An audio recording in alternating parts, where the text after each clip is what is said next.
A woman speaking from the afterlife explains why we have no reason to fear the end of this life and the transition into the next. She calls it a great awakening into a world of loveliness and beauty.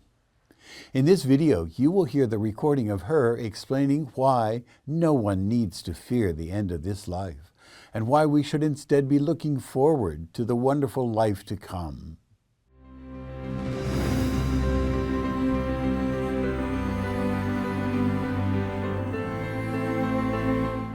Hello, I'm Dr. R. Craig Hogan, President of the Afterlife Research and Education Institute and Seek Reality Online. I'm the author of 8 books with the evidence you will come to the end of this life, but you will never die. Dame Alice Ellen Terry was a famous Shakespearean actress in the 19th and 20th centuries. She transitioned into the next life in 1928. In 1964, 36 years after her transition, she spoke eloquently about life in the afterlife in a Leslie Flint session. Leslie Flint was a remarkable direct voice medium in the 20th century. People from the afterlife came into the room where he was sitting and spoke through a voice box that formed on his shoulder. For the explanation of why we know his sessions are valid, go to the link in the description below. This is Dame Alice Ellen Terry speaking from the afterlife about life there. I can only say this to you, to all those who may listen.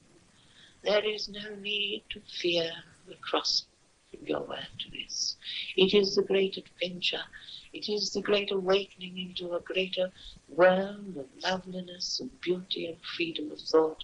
Truly this is a spiritual world, but not as man has depicted it.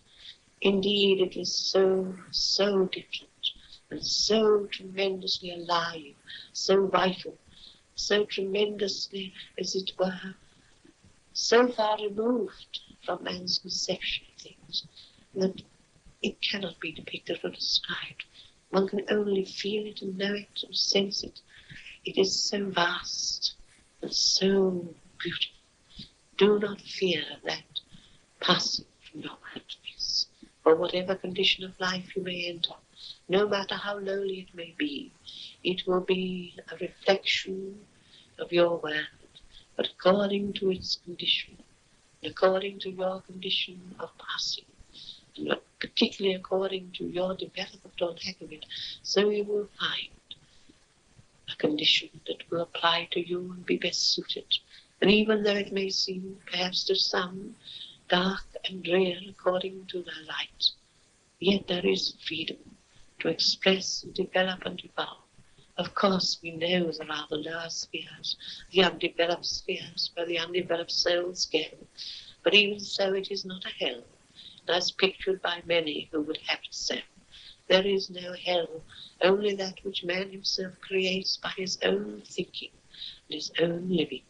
Here, that which man has created will change according to him, according to his striving and his uplifting himself from the darkness. Man dwells oft times in darkness of his own creating.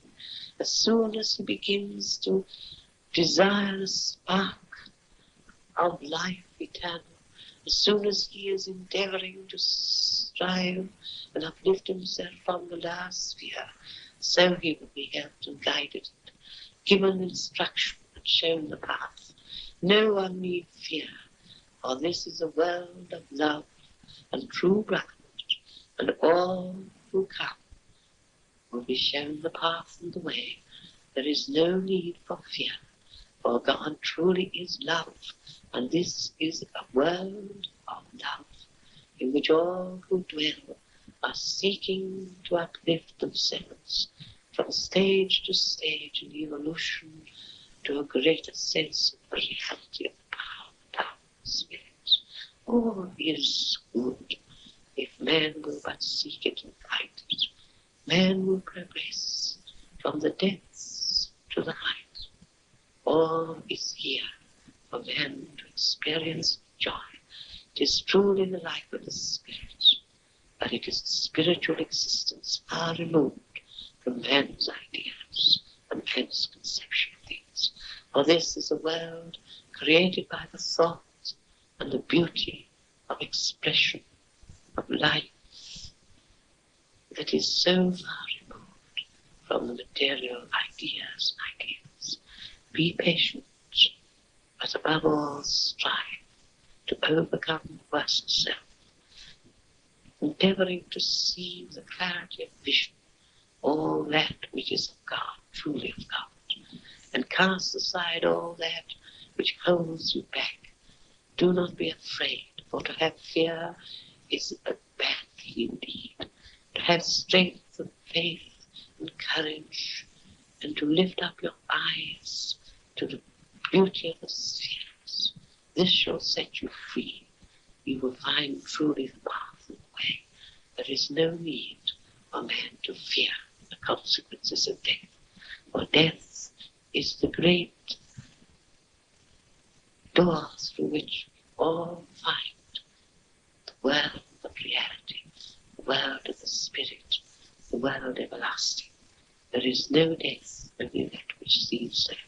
And man himself has created death in ignorance and in foolishness.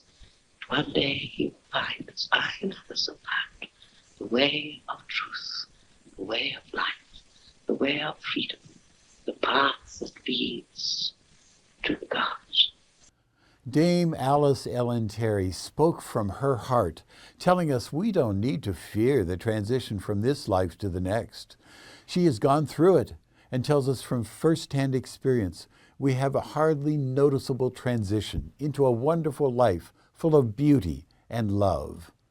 It is another proof that while you will come to the end of this life, you will never die.